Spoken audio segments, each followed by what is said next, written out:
Obama and Romney hit campaign trail after biting debate. U.S. President Barack Obama and his Republican challenger Mitt Romney have returned to the campaign trail, a day after their fractious televised debate. Sparks flew during Tuesday's encounter in New York as the candidates engaged directly with voters and each other. On Wednesday they continued their pitches for the female vote, after a debate comment by Mr. Romney on equal opportunities sparked debate online. Post-debate audience polls gave the edge in the debate to Mr. Obama. The president was widely judged to have lost the pair's first head-to-head 2 weeks ago. Some 65.6 million people watched the latest debate, according to Nielsen, nearly the same number that tuned into the first presidential debate. Bruising exchange with 20 days to go until the 6th of November vote. The race is deadlocked. Mr. Obama traveled to the key swing states of Iowa and Ohio on Wednesday, while Mr. Romney held campaign events in Virginia, another potentially crucial election battleground. In Iowa, the president mocked Mr. Romney's claim that he had proactively attempted to pick female cabinet members after being elected governor of Massachusetts, choosing from what he described as binders full of women who were qualified for the positions. Mr. Romney's use of the phrase, while not inaccurate, became a talking point and viral humor hit.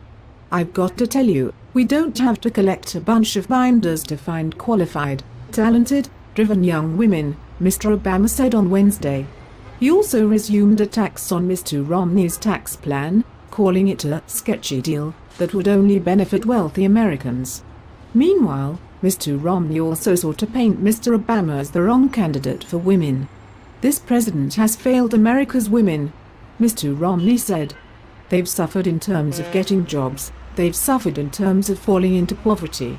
The Romney campaign also launched a new TV ad that urged women to consider the economy when making their presidential choice, and sought to take the edge off Mr. Romney's opposition to abortion. In fact, he thinks abortion should be an option in cases of rape, incest or to save a mother's life, a woman says in the ad, adding, "But I'm more concerned about the debt our children will be left with.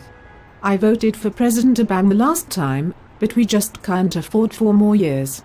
Mr. Romney made gains nationally and in swing states after an assured performance during his first debate against a listless Mr. Obama 2 weeks ago in Denver, Colorado. BBC North America editor Mark Mardell says Mr. Obama has stopped the panic in his camp.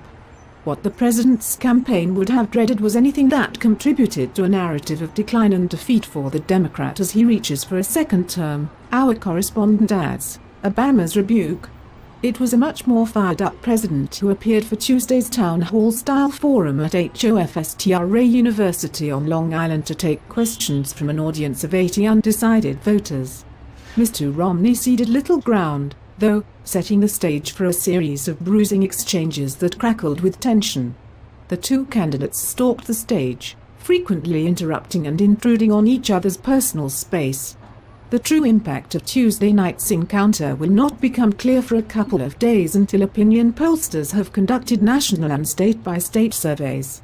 One major flashpoint revolved around last month's assault on the U.S. Libya consulate, which Mr. Romney said amounted to an unraveling of the president's foreign policy. Mr. Romney said his rival's administration had quibbled for too long about whether to label it a terrorist attack.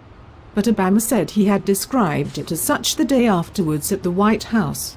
The moderator, CNN's Candy Crowley, interrupted Mr. Romney to back the president's account, an intervention that has sparked uproar among conservative commentators. Mr. Obama glared at his challenger as he rebuked him, saying it was offensive to suggest that he had played politics with an attack that claimed 4 American lives. Mr. Romney aggressively returned Mr. Obama's fire, accusing him of a litany of broken promises and a record of failure.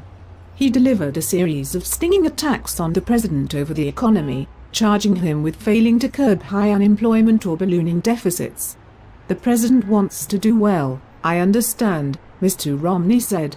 "But the policies he put in place have not let this economy take off as it could have." Mr. Obama produced one of the night's few zingers about the Republicans' wealth.